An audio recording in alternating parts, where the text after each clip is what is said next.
Hello and welcome to Opening Bars. I suppose it was inevitable that I should address this song for opening bars, as it is probably the most popular keyboard intro of all time. Browse any top 10 list of famous piano riffs, and this one will likely be there. If I might quote from Wikipedia, Mike DeGagne of AllMusic has described Don't Stop Believin' as the perfect rock song, and an anthem featuring one of the best opening keyboard riffs in rock. Some have even called it the ultimate earworm. This is the first track on Journey's 7th album, Escape. It was chosen to lead the album because, according to Jonathan Cain, with that piano line, it just sounds like a book opening up. Let's look at this iconic riff. We'll be using the treble G clef for the right hand and a bass F clef with a small 8 underneath for the left hand. This clef alteration tells the performer to play the notes indicated an octave lower. If the 8 were above the clef, it would mean play the indicated notes an octave higher. I call these clef alterations sub 8 and super 8. And finally, there are 4 sharps in the key signature and a time signature indicating a 4 quarter note pulse in each measure. The chord progression, played by the keyboard in the introduction and continued throughout most of the song, is 8 chords long. 1, 5, 6, 4, 1, 5, 3, 4 progression. If we take a closer look, we will see that the initial presentation of the tonic 1 and the dominant 5 appear with no third degree of the chord, making them somewhat tonally ambiguous. The major third in each case only comes in the left hand at the last moment on beat 4. The 6th chord is colored with that addition of the flat 7th B, an extension of the dominant pedal point that alternates in octaves in the right hand and resolves to the A. This pseudo-melody is repeated in the next 4 measures, but the previously used 6th chord is substituted with the complementary 3 chord in the 7th measure. This is a very stark progression of that minor chord, moving by semitone directly to the subdominant 4. But in the end, this is all very simple and straightforward, and not seemingly displeasing to the modern ear. Let's look at the rhythm.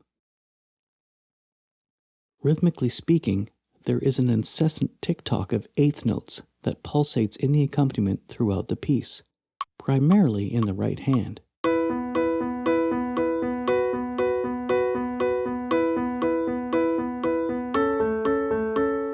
And sometimes in the bass.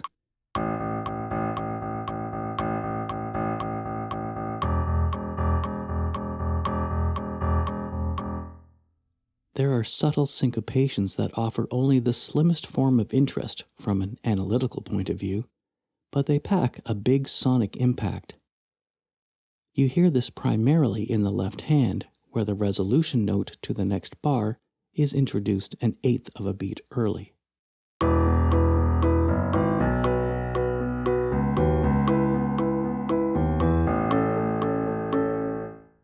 The other syncopation happens in the right hand chords, in the B section.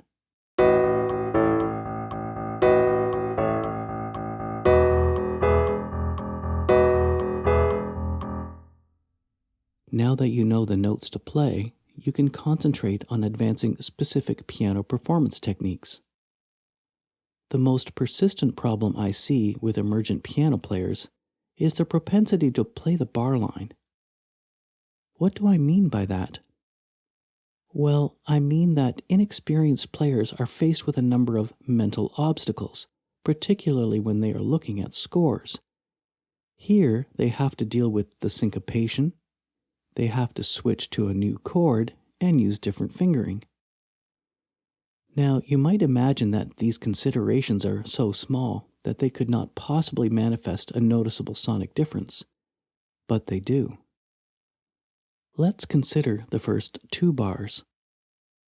Although the performer's hand position need not move, the index finger is substituted for the third finger moving from the interior E4 to the F-sharp 4, and the outer voices in the right hand remain the same. The harmony moves from 1 to 5, and although this is the strongest and most orally confident progression we hear in Western music, it does initiate a mental shift. But perhaps it's the syncopation that may cause this illusionary but real musical artifact of the very slightest of pauses before each new measure is enacted. By slight pause, I'm talking about an order of magnitude of a fraction of a microsecond, and yet it is as if there is an invisible barrier encountered, and that barrier is the bar line. I'm going to try and play that for you now, at first exaggerated to attune your ear to the problem. This is how one might hear novice players execute these opening bars.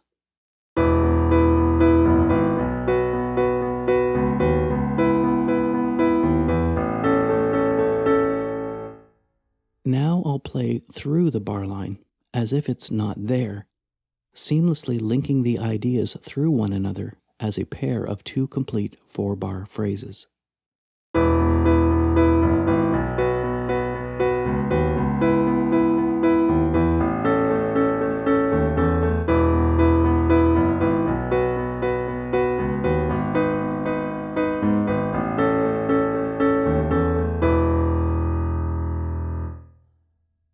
Now I'm going to play it again with that imaginary bar line, but far less exaggerated this time, but still with that notion of playing the bar line as if it were a real musical event, and then right after, play it through once again as a complete musical idea.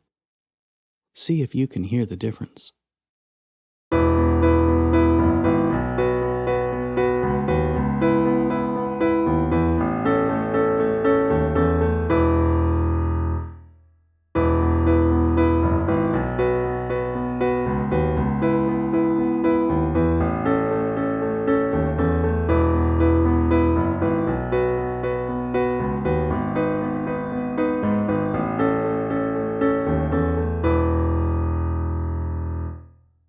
Did you hear it?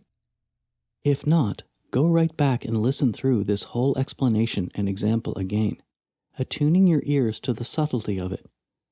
I also then urge you to record yourself and see where your performance lies on this spectrum.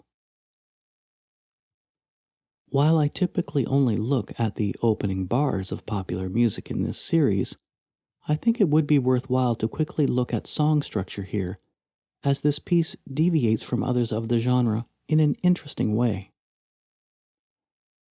If I might quote from Wikipedia once again, while a majority of songs have a module that is repeated several times throughout the song, the true chorus to Don't Stop Believin', as well as the first mention of its title, is not heard until the end of the song with only 50 seconds left. The song's writers designated the musically similar sections before the chorus as the pre-chorus. So, here is the song divided into 10 portions as per Wikipedia. Well, let's look at this assertion. We begin with the familiar harmonic progression for the introduction, which remains static for verse 1. And then we have Neal's famous guitar lick, and then verse 2 using the same harmonic structure. It's approximately 1 minute and 20 seconds into the song before this accompanying material changes. What the writers have labeled next is pre-chorus, essentially the 4 chord for 2 measures and the tonic 1 for 2 measures, with non-diatonic chords superimposed above, syncopated, culminating in a rhythmic hiccup that leaves us on the 4 chord, before resuming the previous accompanying material. If we map this, we would have an A, B, A, B, A form. I think I might not label sections 5 and 8 as pre-chorus, as I don't feel that they adequately thrust one, musically speaking, inevitably towards the chorus as a true pre-chorus should. Because they are exact duplicates of each other too, textually and harmonically, I would just call them a refrain. This too is different from a chorus, which really is the climax of the piece, the main hook, and usually contains the title, as it does here at the very end of the piece. While the lyrics and melodic lines for the verses and final chorus are clearly different, one might argue that they feel substantially the same because the underlying harmonic movement, rhythms, and supporting textures are all the same. In a sense, the main harmonic progression is the chorus.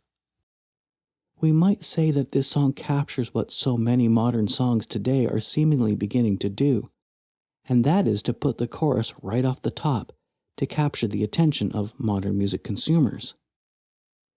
What do you think? I hope you enjoyed your lesson today. Remember, don't just play notes. Make music.